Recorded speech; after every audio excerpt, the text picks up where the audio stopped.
Desde el corte está con nosotros Santiago Roel. Él es director y fundador de Semáforo Delictivo. Santiago, bienvenido. Gracias, buenas noches, a tus órdenes.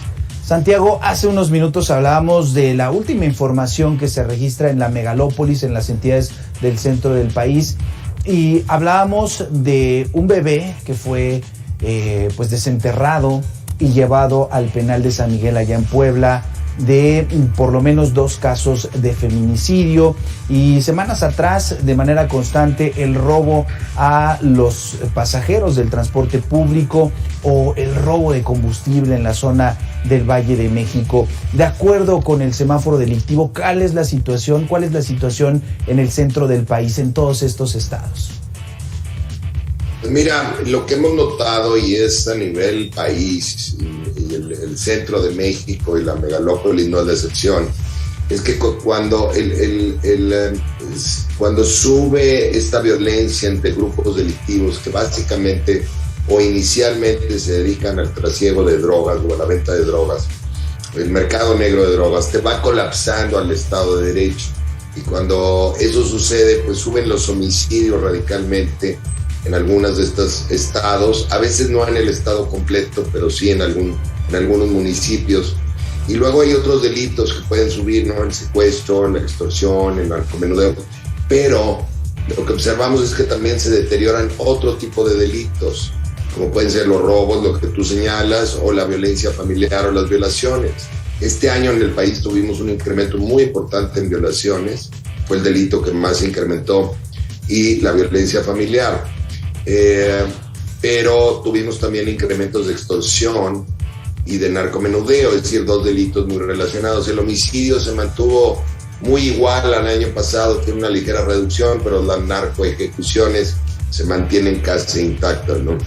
En rojo, en un semáforo que hacemos específicamente de los delitos de crimen organizado de alto impacto, que es el homicidio, el secuestro, la extorsión, narcomenudeo y robo de auto, nos aparece en rojo el Estado de México.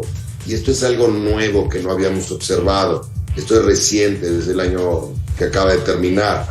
Entonces, el Estado de México tiene mucha población. Es muy difícil que aparezca en rojo porque, aunque tiene zonas muy complicadas, otras no lo son. Y ya cuando lo promedias entre toda la población, no te sale tan mal. Y sin embargo, nos está apareciendo en rojo. Querétaro nos aparece en amarillo, la Ciudad de México en verde, tiene un solo rojo en este semáforo, que es el secuestro, pero en homicidios y en los otros delitos que mencionábamos no están en rojo. El estado de Morelos definitivamente es uno de los más altos en este tema.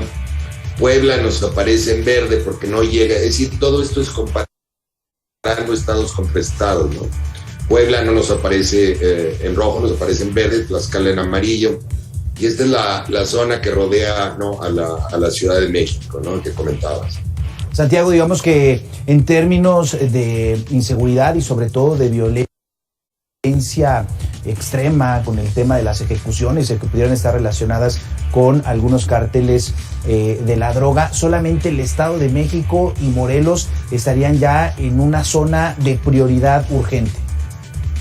Sí, definitivamente, aunque el Estado de México todavía no compara tan mal en términos de homicidios, de tasa de homicidios contra el resto del país, sí, ya si le vas sumando todos los rojos que obtienen en estos delitos, es correcto lo que comentas. Santiago, ¿qué podemos destacar sobre todo del caso de la Ciudad de México? Porque durante el año que terminó y en lo que va de se han registrado balaceras y también ejecuciones, incluso en avenidas principales. ¿Es el número que es menor con respecto al promedio? ¿Son esas operaciones las que no lo arrojan en ese color de atención que es el rojo? Sí, mira, lo que pasa es que la tasa de homicidios de México es muy alta. Entonces, si tú comparas contra esa tasa, todo lo que está bajo un 25% lo ponemos en verde.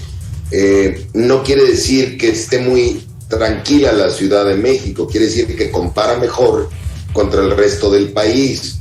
¿Por qué? Porque tienes estados como Chihuahua con tasas altísimas, de arriba de 100 homicidios por cada 100,000 habitantes. Es una barbaridad. Por darte algo de cifras internacionales, La tasa de homicidios a nivel mundial es de 6 homicidios por cada 100,000 habitantes, la de México es de 27. En el caso de la Ciudad de México, déjame decirte exactamente en cuánto está, que tengo enfrente el semáforo, está en 10 homicidios por cada 100,000 habitantes. Entonces, por eso nos aparece en verde. Pero eso no quiere decir que no haya zonas muy complicadas. Ya sabemos cuáles son generalmente estas zonas. Ahí está en línea, por si quieres ver el detalle, tenemos incluso el semáforo de la Ciudad de México, en donde viene todo esto a detalle por municipalidad. Pero en esa megalópoli, el único estado que nos aparece en doble rojo es Morelos, y esto no es novedad. Desde hace muchos años Morelos tiene complicaciones y es uno de los estados que nos sale con mayor cantidad de delitos de crimen organizado en rojo. Pero la Ciudad de México no es así, es un caso excepcional la Ciudad de México, porque sabemos que hay muchos grupos delictivos que se dedican fundamentalmente al trasiego de drogas. Es un mercado interesante, es una ciudad con recursos. Todas las ciudades que son ricas, como es la Ciudad de México, Monterrey, Guadalajara, o por las zonas turísticas, Quintana Roo, etcétera, tienen un gran mercado de drogas. Y aquí tienes muchos grupos que se disputan el territorio y por eso se dan estas narcoejecuciones. En términos generales, en el país, de cada 10 homicidios, 8 o 9 son narcoejecuciones. Esto es muy puntual la causa, porque así es como opera el mercado negro de las drogas. Y existe en la Ciudad de México y en la zona aledaña, ¿no?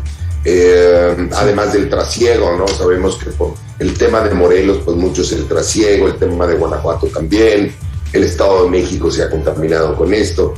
Y entonces ese es el gran riesgo, se va colapsando el Estado de Derecho por el mercado negro de drogas y desafortunadamente las soluciones que se le han dado a esto, pues es cada vez más militarización, y esto no resuelve. Ya llevamos 17 años con esta solución y pues no es así. Generalmente van hacia arriba o se mantienen muy altas estas tasas de homicidio, ¿no? Y son estos pleitos, ¿no? Cuando está tranquilo un estado o un municipio, quiere decir que ya se pusieron de acuerdo estos grupos o que hay un grupo dominante y entonces no hay disputa territorial. Se mantienen las estrategias que no han arrojado resultados distintos. Santiago Roel, muchísimas gracias por estar con nosotros, por platicar y compartir esta información del semáforo delictivo y además la visión sobre las estrategias que se realizan en este momento. Con mucho gusto, y te dejo nuestra página semáforo.mx por si se quiere ver más detalle de lo que comentamos. Gracias, Santiago. Gracias a ustedes. ¿Qué tal, amigos?